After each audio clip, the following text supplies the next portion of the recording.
यं ब्रह्मा वरुणेन्द्ररुद्रमरुतः स्तुन्वन्ति दिव्यैस्तवैः वेदैः साङ्गपदक्रमोपनिषदैः गायन्ति यं सामगाः ध्यानावस्थिततद्गतेन मनसा पश्यन्ति यं योगिनः यस्यान्तं न विदुःसुरासुरगणाः देवाय तस्मै नमः। न गुरोरधिकं तत्त्वं न गुरोः अधिकं तपः तत्त्वज्ञानात् परं नास्ति तस्मै శ్రీ గురవే నమః। ఇక్కడ పరమాత్మ అంటున్నాడు, అర్జున ఇది విన్నంత మాత్రాన ఒక్కసారికే మనిషి మారిపోడు, కానీ వింటే మారలేం కదా అని వదిలిపెట్టేయకూడదు. అభ్యాసం విను, ఇక్కడ చెప్పే సాధనని మెల్లమెల్లగా అలవర్చుకో, మెల్లమెల్లగా మొదలుపెట్టు. ఇప్పుడు మీకు ఒక చిన్న ఎగ్జాంపుల్ చెప్తాను. దారపు రీలు పట్టుకొచ్చి మొత్తం విప్పేసి ఇలా చిక్కు చేసి మీకు ఇచ్చాను అనుకోండి. ఇప్పుడు మీరు ఆ చిక్కుని విప్పమన్నాను, మీరేం చేస్తారు? మొత్తం ఆ ముద్దనంతా ఇలా పీకుతారా, లేకపోతే ఏదో ఒక మూల నుంచి మొదలు పెడతారు లాగడం. ఈ మూల లాగుతారు, రాలేదనుకోండి దానికి పెనవేసుకునేది ఇలా తప్పించి దాన్ని మళ్ళీ లాగుతారు, మళ్ళీ ఇక్కడ పెనవేసుకుంది లాగుతారు, అక్కడ పెనవేసుకుంది లాగుతారు, ఈ ముడి విప్పుతారు, ఈ చిక్కు ఇప్పుతారు, ఆ చిక్కు ఇప్పుతారు. అంటే ఏదో ఒక మూలన మొదలు పెడితే కానీ ఆఖరికి చేరుకోలేం, అంతేగాని మొత్తాన్ని పట్టుకు పీకలేం. అలాగని ఈరోజు విన్నంత మాత్రాన, ఈరోజు ఇది అర్థమైనంత మాత్రాన వెంటనే వచ్చి పడిపోదు. మీలో కూడా ఏదో ఒక మూల నుండి సాధన ప్రారంభం అవ్వాలి. ఏదో మూల నుండి చిక్కులు విప్పుకుంటూ మొదలు పెట్టాలి. ఏవైతే చిక్కుకుంటూ పోయామో, వేటినైతే తిప్పుకుంటూ పోయామో, వేటినైతే మనందరి మీద ఆరోపించుకుంటూ పోయామో వాటిని మొదలు పెట్టాలి. ఏదో రోజు చిన్న ప్రయత్నం మొదలు పెట్టండి. స్వల్పమప్యస్య ధర్మస్య త్రాయతే మహతో భయాత్. చిన్న ప్రయత్నం మొదలు పెట్టండి. మనకు ఆ చిక్కు ముడిలో లాగేటప్పుడు చిన్న పోగు కనిపిస్తుందండి, ఎక్కువ కనపడదు, చిన్నదే పోగు అలా ఉంటుంది. ఆ చిన్న పోగుని సరిగ్గా పట్టుకుని అలా లాగితే కొద్దిగా బయటకు వస్తుంది. మళ్ళీ దాన్ని ఏదో ఇలా అడ్డుపెట్టి ఉంటుంది, దాన్ని అలా తప్పించి లాగితే ఇంకొద్దిగా వస్తుంది. మళ్ళీ ఇక్కడేదో అడ్డుపెట్టి ఉంటుంది, దాన్ని తప్పిస్తే ఇలా బయటకు వస్తుంది. ఇలా మెల్లమెల్లగా అడ్లు తప్పిస్తూ లాగుతూ, అడ్లు తప్పిస్తూ లాగుతూ ఉంటే ఏదో రోజు ఈ చిక్కులన్నీ తగ్గిపోతాయి, హాయిగా దారం బయటకు వచ్చేస్తుంది.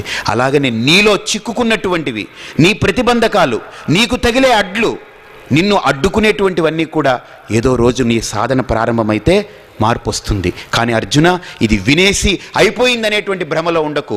క్లేశోధికతరస్తేషాం అవ్యక్తాసక్త చేతసాం అవ్యక్తా హి గతిర్దుఃఖం దేహవద్భిరవాప్యతే క్లేశ అధికతరః తేషాం.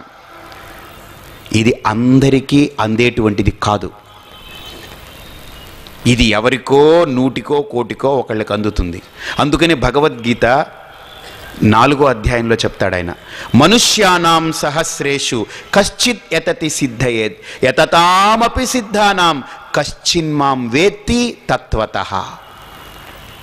అందరికీ ఒక రూపం ఇచ్చి, ఒక బొమ్మ ఇచ్చి ఇది దేవుడు పూజించమంటే పూజించేస్తాం, కానీ పూజించేవాడిని ఆపమని, ఒరే రూపాన్ని కాదురా స్వరూపాన్ని ఒక్కసారి చింతన చేయమంటే కళ్ళు తేరేస్తాడు. ఆ పూజ చేసేవాళ్ళు అందరూ భక్తులే, ఇక్కడున్న వాళ్ళందరం. కానీ ఒక్కసారి పూజను ఆపి స్వరూపం దగ్గరికి రా అన్నాం అనుకోండి, అందరం కళ్ళు తేలేయచ్చు.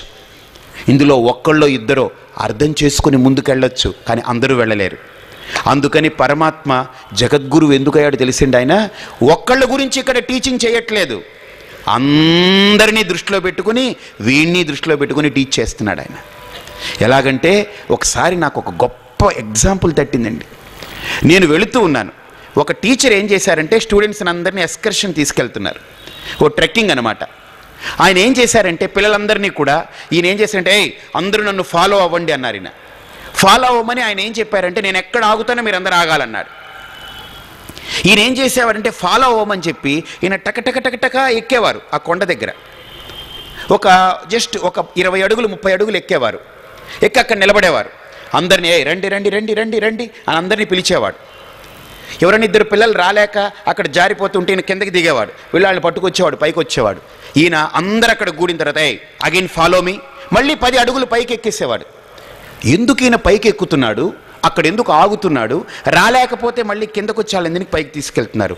This is a technique sir. ఇదే నిజమైన లీడర్షిప్ క్వాలిటీ. ఇది ఎక్సలెంట్ లీడర్షిప్ క్వాలిటీ.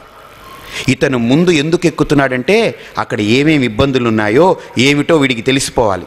వెనకాల వచ్చేవాళ్ళని ముందుకు తోసి ఒకడు అన్నాడట, ఒరే అడవిలో పులి వస్తుందిరా, మనం 10 మంది చచ్చిపోతాం, కాబట్టి ఎవరు భయపడకండి, అందరు నా మీద పడుకోండి అన్నాడట.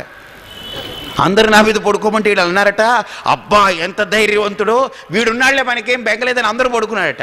పైన పడుకున్న లేపుకుపోయింది అది. వీళ్ళు లేచాడట, తడుకుని పదండి అందరం పోతాను. వీడు అన్నాడట, అదేంట్రా నువ్వు అందరినీ పడుకోమన్నావు, మేము అందరం పడుకున్నాం, వాడు పోయాడంటే అదే పైన ఎవడు పడుకున్నా వాళ్ళు పట్టుకుపోద్ది, నేను సేఫ్గా ఉన్నాను కదా అని.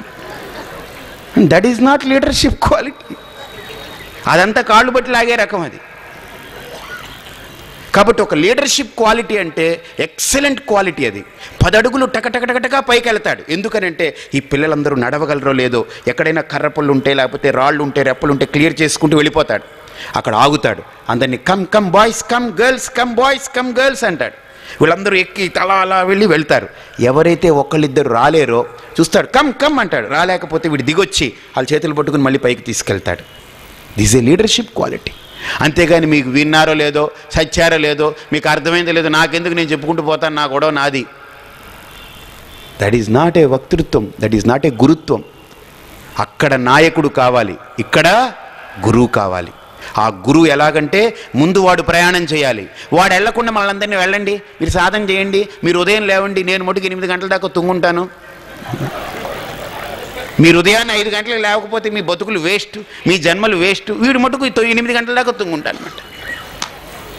గురుత్వం అంటే చెప్పడం కాదు, ముందుకెళ్ళాలి. ఇతను వెళ్ళక్కడ నిలబడాలి. వీళ్ళందరూ వస్తున్నారా నాతో లేదా అని చూడాలి. రాలేని వాళ్ళ దగ్గరికి వెళ్ళాలి, మళ్ళీ వాళ్ళని తట్టి లేపాలి. ఏమైంది, ఎందుకు సాధన చేయలేకపోతున్నావు, పద నీకేమైనా డౌట్స్ ఉన్నాయా, ఏముంది చెప్పు అని క్లారిఫై చేయాలి. మళ్ళీ తీసుకుని పైకి వెళ్ళాలి, మళ్ళీ 10 అడుగులు ముందుకెళ్ళాలి. దట్ ఈజ్ గురుత్వం. దట్ ఈజ్ నాట్ మియర్ గురుత్వం, దట్ ఈజ్ జగద్గురుత్వం. అది జగద్గురువు యొక్క గొప్పతనం. ఈరోజు అందుకనే గురువు అంటే విలువ లేకుండా పోయింది. బస్టాండ్లో నిలబడి ఉంటే ఒకడన్నాడు, గురువు అగ్గిపెట్టుంటే అన్నాడు. అగ్గిపెట్టిచ్చేవాడు గురువు. ట్రైన్లో పోతుంటే గురువు పేపర్ ఒకసారి ఇవ్వన్నాడు. గురువు టైం ఎంత అయింది అంటాడు. గురువు ఒకసారి అక్కడ దాకా దింపే అంటాడు. లిఫ్ట్ ఇచ్చేవాడు గురువు, పేపర్ ఇచ్చేవాడు గురువు, టైం చెప్పేవాడు గురువు, అగ్గిపెట్టిచ్చేవాడు గురువు. గురుత్వానికి విలువ పోంగొట్టేస్తున్నాం మనం. గురువు అంటే నాయకుడండి. గురువు అంటే నడిపించేవాడు. గురువు అంటే చూపించేవాడు. గురువు అంటే తత్వజ్ఞానోపదేష్ట గురువు. అటువంటి గురుత్వాన్ని ఇక్కడ కలిగి ఉన్నాడు కనుక శ్రీకృష్ణ పరమాత్మ మనల్ని అందరినీ దృష్టిలో పెట్టుకుని ఒక మాట అన్నారు, క్లేశోధికతరస్తేషాం అవ్యక్తాసక్త చేతసాం. అర్జున, ఈ సాధన ఉందే, ఈ సాధన చెయ్యాలి, అప్పుడు వాడు ఆ తత్వాన్ని పొందుతాడు. కానీ అది కష్టం అర్జున. అయితే అర్జునుడు అన్నాడు, మరి ఏం చేస్తే సులభం, ఏం చేయాలి? శ్రీ భగవానువాచ క్లేశోధికతరస్తేషాం అవ్యక్తాసక్తచేతసాం అవ్యక్తా హి గతిర్దుఃఖం దేహవద్భిరవాప్యతే. ఒకసారి మనం ఈ అంశాలన్నీ పక్కకు పెట్టి ఇండివిజువల్గా వ్యక్తిగతంగా ఆలోచిస్తే, దేవుడు ఆ పరమార్థ తత్వం గురించి ఒక్కసారి కనుక మనం అనలైజ్ చేస్తే, ఏ జీవికి ఈ లోకంలో, ఈ భూమి మీద ఆవుకు కానీ, కుక్కకు కానీ, చీమకు కానీ, బల్లికి కానీ, నల్లికి కానీ, పిల్లికి కానీ దేవుడు ఉన్నాడని, దేవుడు లేడని, అసలు ఉన్నాడు అనే భావన ఉండదు, లేడనే భావన, ప్రతిరోధి భావన ఉండదు. ఉంటుంది? దేనికి ఉండదు. అసలు ఈ భావన అస్తి నాస్తి ఇది 2 భావనలు ఏవైతే ఉన్నాయో, దేవుడు ఉన్నాడు అనేటువంటి వాళ్ళం మనం, దేవుడు లేడు అనేటువంటి వాదన ఇంకొకటి, ఈ రెండు వాదనల్ని మనం ఇంపార్షియల్గా ఆలోచిస్తే, పక్కకు నిలబడి ఆలోచిస్తే, మనం ఆస్తికుల పక్షాన వద్దు, నాస్తికుల పక్షాన వద్దు, మనం ఈ రెండు పక్కకు పెట్టి ఇంపార్షియల్గా ఒకసారి ఆలోచిస్తే అప్పుడు మనకు వాస్తవం ఏంటో అర్థమవుతుంది. మనం కొంతసేపటికి మర్చిపోతాం, మనం అందరం భక్తులమనో ఆస్తికులమనో లేదా వాళ్ళు నాస్తికులను, ఈ భేదం మర్చిపోయి మనం రెండు పక్షాల్లో వద్దు, ఇరుపక్షాల వద్దు, మనం పక్కకు వస్తాం. ఒకసారి చూడండి ఆ భావాల్ని. దేవుడు ఉన్నాడు అనుకునే వాళ్ళ సంఖ్య, దేవుడు లేడు అనుకునే వాళ్ళ సంఖ్య, ఈ రెండు వర్గాలు ఉన్నాయి. అసలు ఈ ఆలోచన ఎందుకు వచ్చింది? అసలు ఉన్నాడు అనే ఆలోచన వీళ్ళకి రావడం, లేడు అనే ఆలోచన వాళ్ళకి రావడం ఎందుకు వచ్చింది? ఇది ఏ ఆవుకి లేదు, కుక్కకి లేదు, ఏ జంతువుకి లేదు ఈ భూమి మీద, ఒక్క మనిషికి ఎందుకు వచ్చింది అంటే మనిషి ఆలోచించేటువంటి ఆలోచన పరిధి వాటికంటే ఎక్కువ. ఆ కుక్క కానీ పిల్లి కానీ నక్క కానీ తనకు తినవలసినటువంటి పదార్థం ఎదురుగుండా ఉంటే దాని గురించి తింటుంది, పోతుంది. ఇంక దాని తర్వాత ఆలోచన ఉండదు. ఆహారము, నిద్ర, భయము, మైథునము, ఇవి నాలుగే వాటికి ప్రధానమైన అంశాలు. ఆకలేస్తే ఏదో ఒకదాన్ని వేటాడాలి, తరమాలి, దాన్ని కొట్టాలి, తినాలి. ఇప్పుడు ఆవు ఇలాంటి మేక ఇలాంటి జంతువులు ఉంటే, హెర్బివోరస్ యానిమల్స్ ఉంటే, గడ్డి దొరికితే ఎక్కడ ఆకులు అలమలు దొరికితే అక్కడ తినేయాలి, వెళ్ళిపోవాలి. అలసిపోతే పడుకోవాలి, జత కట్టాలి. ఏదైనా ఇంకొకటి వచ్చి తనను దాడి చేస్తుందేమో అనేటువంటి భయము, కొద్దిగా వికల్పం వస్తుంది. సో ఇవి ఆ పశువుల్లో, పక్షుల్లో, క్రిముల్లో, కీటకాల్లో ప్రతి దాంట్లో ఉండేవి ఈ నాలుగే. ఇది బేసిక్ ఫీలింగ్స్. ఇవి కొన్ని న్యాచురల్ అర్జెస్ అంటారంటే ఆకలి, నిద్ర, ఇవన్నీ సహజంగా పుట్టేవి. కానీ భయము, మైథునము, ఇవన్నీ కూడా ఏంటంటే మైథునం కూడా బేసిక్ అర్జది, సహజమైన అర్జది. కానీ భయము, ఈ ఫీలింగ్స్ ఏవైతే వాటిల్లో కూడా ఉంటాయి. కొన్ని కుక్కలు ఉన్నాయనుకోండి, ఇది నా యజమాని అని గుర్తిస్తుంది. కొన్ని ఆవులు ఉన్నాయంటే వీడు నావాడు అనుకుని ఇలా తలకాయ ఊపుతుంటుంది అది మనం వెళ్ళగానే. కొన్ని ఆవులు చూడండి, బాగా అలవాటైన ఆవుల దగ్గరికి మా గోశాల ఒకటి ఉంది. అందులో ఒక ఆవు ఉంది గౌరీ అని. అది ఇంచుమించు 11 ఏళ్ళు దానికి. అది ఇంచుమించు నేను ఎక్కడ ఉంటానో ఎక్కువగా అక్కడికి తీసుకెళ్తుంటాను. దాన్ని అసలు నేను ఎక్కువగా చూడను. ఎప్పుడైనా టూర్ అంతా వెళ్ళొచ్చి వాటికి అరటిపళ్ళు పెట్టడానికి వాటికి వెళ్తున్నప్పుడు అది అక్కడి నుంచి ఇల్లా ఇల్లా ఇల్లా ఇల్లా అంటుంది. అది ఏం అనుబంధం అది తెలియదు. అది మిగతా ఏ ఆవులు పట్టించుకో నన్ను, ఎందుకని వాటికి నాతో సంబంధం పెద్దగా లేదు. అది నేను బ్రహ్మచర్య దశలో నుంచి నాతో ఉందన్నమాట. అది అప్పటి నుంచి ఉంది. అది ఇంచుమించు 98 నుంచి దాంతో అనుబంధం. ఆ అనుబంధం ఏం చేస్తుంది, నేను అరటిపళ్ళు పట్టుకుని వెళ్ళగానే ఇలా ఇల్లా ఇల్లా ఇల్లా అంటుంది. అది 2 నెలలు గ్యాప్ వస్తుంది. మామూలుగా మనం ఏమనుకుంటాం, జంతువులకు అలవాటైతే పలకరిస్తాయి, కొద్దిగా దగ్గరికి వస్తాయి. అలవాటు తప్పిపోతే అవి పట్టించుకొని అనుకుంటాం. కానీ 11-12 ఏళ్ల అనుబంధం లోపల ప్రింట్ అయింది. ఇది నా మనిషి వీడు. అప్పుడు ఎక్కువ టైం ఉండేది, దాంతో స్పెండ్ చేసేవాడిని. ఇప్పుడు అసలు టైం ఉండట్లేదు, దాంతో స్పెండ్ చేయట్లేదు. కానీ ఇల్లా ఇల్లా ఇల్లా ఇల్లా అంటుంది. అది ఈ ఫీలింగ్స్ అంతా వాటిలో కామన్గా ఉంటాయి కొంతవరకు, కొంత మోతాదులో. కానీ మానసికంగా ఫీలింగ్స్ ఉంటాయే కానీ బుద్ధిపరంగా వాటికి విచక్షణ, వివేకము ఉండదు. అందుకనే పశు అనే దానికి నిర్వచనం ఇస్తూ ఆదిశంకర్ల వారు అంటారు, ధర్మాధర్మాభ్యాం విముక్తః పశుః. అంటే ఏది కరెక్టో ఏది తప్పో వాటికి తెలియవు. They are programmed. అదొక రకంగా కంప్యూటర్ సిస్టంలో ప్రోగ్రామ్ అయితే ఎలాగైతే చూడండి, ట్రైన్స్, టైమింగ్స్, ప్లాట్ఫామ్లన్నీ వీడు ప్రోగ్రామ్ చేసి పెడితే టైంకి అలా స్క్రోలింగ్ అయి వెళ్ళిపోతుంటాయో, అలాగనే ఇది కూడా అంతే. ఆవు చచ్చిన జీవితంలో ఎప్పటికీ చనిపోయినైనా చనిపోతుంది తప్ప ఆకలికి మాంసాన్ని రుచి చూడదు. పులి చావనైనా చేస్తుంది కానీ వెళ్ళి గడ్డి తినదు, సింహం కానీ పులి కానీ. అవి కార్నివోరస్, ఇవి హెర్బివోరస్. ఇంకా అది ప్రోగ్రామ్డ్. అది చచ్చిపోతాయి కానీ ఇవి వెళ్ళి గడ్డి తినడం కానీ అవి వెళ్ళి మాంసం తినడం కానీ కుదరదు. కాబట్టి బాగా ఆలోచించండి. ఆ ప్రోగ్రామింగ్ అనేటువంటిది దానికి జరిగిపోయింది, ఇంకా అలానే పని చేస్తూ ఉంటుంది. ఆవులకి ఎవరు కూడా ఆవు దూడ పుట్టగానే తల్లి, ఆ పెద్ద ఆవు అంటే తల్లి ఆవు దాన్ని తీసుకెళ్ళి, అమ్మ మాంసం మనం ఎప్పుడు తినకూడదమ్మా, మనం ఆవులం పవిత్రమైన జాతి, మనం ఎప్పుడు శాకాహారులు అని టీచింగ్ ఏముండదు. బికాస్ దూడ పుట్టగానే దూడలోనే ప్రోగ్రామింగ్ అయిపోయింది. అది పుట్టుకతోటే అది మాంసం గింసం అదేం పెద్దగా పట్టించుకోదు, అది తినదు. ఆ తల్లి పాల దగ్గరికి వెళ్తుంది, అలా వెళ్ళిపోతుంది. సో ఈ కార్నివోరస్, హెర్బివోరస్ అనేటువంటి జంతువులు మనం బాగా ఆలోచిస్తే వాటికి ఎవరు నేర్పలేదు ఇదే తిను ఇది తినకని. సహజంగా అవి తల్లితో పాటు వెళుతుంటాయి, అలా ప్రోగ్రామ్ అయి ఉంటుంది, అలానే బ్రతుకుతుంటుంది అవి.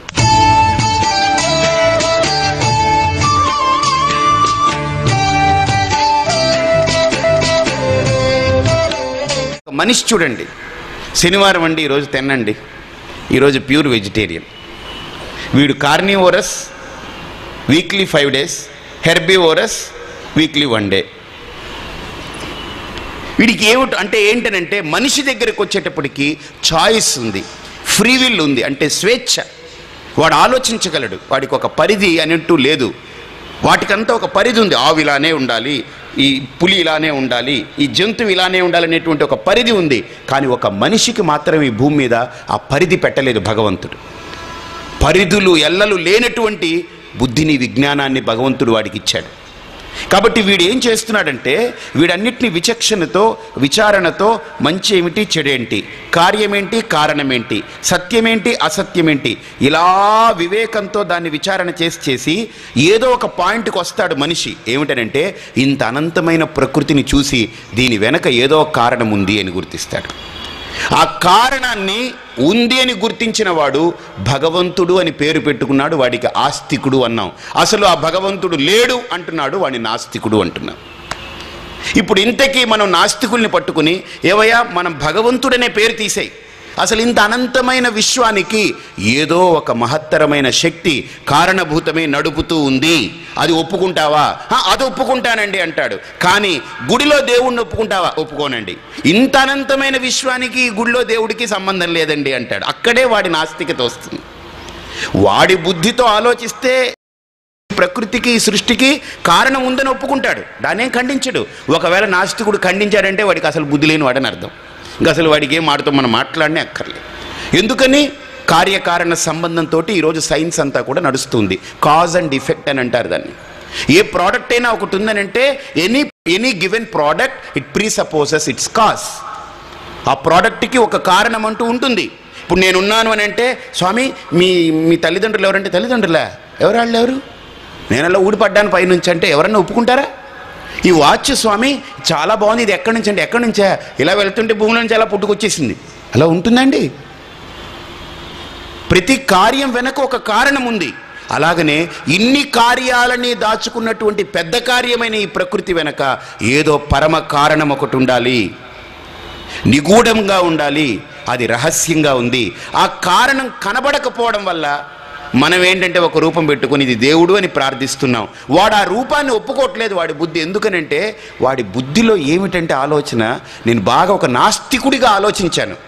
అప్పుడు ఆలోచించినప్పుడు నా బుద్ధి కూడా ఒప్పుకోలేదు. అరే విశ్వం చూస్తే ఇంత పెద్దదా, దేవుడు చూస్తే 3 అంగుళాలు వీడిని పెట్టి వాడు దీనికి కారణం అంటాడా? ఇంత పెద్ద విశ్వానికి ఇంత చిన్న కారణమా? ఎలా కుదురుతుంది? ఇప్పుడు తల్లి ఎంతది ఉంటుంది? తల్లి పెద్దది, గర్భం పెద్దది, దాంట్లో నుంచి వచ్చే శిశువు చిన్నది, అది ఒప్పుకుంటాం మనం.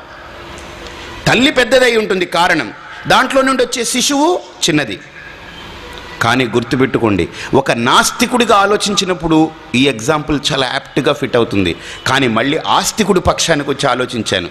అదేంటి, ఇంత అనంతమైన విశ్వానికి, కనిపించే ఇంత అనంతమైన ప్రకృతికి చిన్నది కారణం ఎందుకు కాలేదు? పెద్ద మర్రి చెట్టు, ఊడలు, శాఖోపశాఖలు, కానీ అంత పెద్ద చెట్టు కూడా చిన్న మర్రి విత్తు నుంచే వచ్చింది. గుర్తుపెట్టుకుని, అంత పెద్ద విత్తనం పెట్టాం మనం. చెట్టు అంత విత్తనం పట్టుకొచ్చి పెట్టాం. చెట్టు ఎంత పెద్దది? అయ్యో పులోమని ఉంటుంది, పెద్దది చెట్టు. కానీ దాని కారణం ఎంత? దాని బీజం, దాని సీడ్ ఎంతది? ఇంతది, కంటికి కూడా కనపడదు. ఇంకోటి, మన చేతికిచ్చిన విత్తనం ఉందే, అది కూడా అంత చెట్టు కాదు. ఆ విత్తనం పైన ఉన్నటువంటి పొర పోవాలి, దాంట్లో ఉండేటువంటి జీడి అది పోవాలి, అది చర్మం పోతుంది, అన్నీ ఒలుచుకుంటుంది భూమి.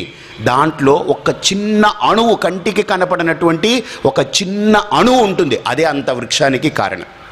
మరే అంత పెద్ద వృక్షానికి ఇంత చిన్న అణువు కారణమైనప్పుడు ఇంత అనంతమైన విశ్వానికి నా ఇంట్లో దేవుడి గది కట్టుకుని ఇంత 3 అంగుళాల విగ్రహం పెట్టుకుని వాడు కారకుడు అని అంటే ఏం దోషం అని ఆస్తికుడి పక్షాన్ని వచ్చి ఆలోచిస్తే ఇది నాకు కరెక్ట్ అనిపిస్తుంది. ఒక నాస్తికుడి పక్షానికి వెళ్ళి కారణం ఒప్పుకుంటున్నాను, కానీ కారణాన్ని ఇంత చిన్నదిగా చేసి గుళ్ళో పెట్టి పూజ చేసి దాన్ని పావేసి పులివేసి బట్టలు కట్టి దానికి ఉత్సవాలు చేసి దానికి నైవేద్యం పెట్టి అదేం రెస్పాండ్ అవ్వదు. నువ్వు బట్టలు కట్టినా అది రెస్పాండ్ అవ్వదు, బట్టలు తీసుకుపోయినా రెస్పాండ్ అవ్వదు, నువ్వు 2 రోజులు అన్నం నివేదన పెట్టకపోయినా అదేమో నిన్నేం తిట్టదు, కొట్టదు. దాన్ని నువ్వు కారణం ఎలా అంటావు? అది నా బుద్ధిని బట్టి పీడిస్తుంది. ఇది నా బుద్ధిని బట్టి పీడిస్తుంది. కాబట్టి పెరుగులో పడ్డ కవ్వం ఇలా చిలికితే ఎలాగైతే చిలకగా వెన్న వచ్చిందో అలాగని ఇప్పుడు ఈ రెండు భావాల్ని మనం చిలకాలి. ఇది కరెక్టా, అది కరెక్టా, ఇది సత్యమా, అది సత్యమా. బట్ అల్టిమేట్లీ ఇద్దరు ఒక వాస్తవాన్ని ఒప్పుకుంటారు. ఏంటనంటే ఇంత అనంతమైన విశ్వానికి, ఈ సృష్టికి కారణం ఒకటి ఉంది. జగత్కారణం అస్తి, శాస్త్రమే అంటుంది. కారణాన్ని ఎవరైనా ఖండించారు అని అంటే కార్యం లేదు. కనిపించే కుండకి మట్టి కారణం, అలానే కనిపించే ఈ విశ్వానికి పరమాత్మ కారణం. అందుకని మన శాస్త్రాలు కూడా చాలా ఆలోచనతోటి, అవగాహనతోటి ఒక శబ్దం పెట్టింది. ఏంటనంటే ఆ కారణానికి ఒక పేరు పెట్టుకున్నామయ్యా. నువ్వెలాగైతే పుడితే నీకు సుబ్బారావు అని ఒక పేరు పెట్టామో, ఈ ప్రకృతికి కూడా కారణం ఒకటి ఉంది.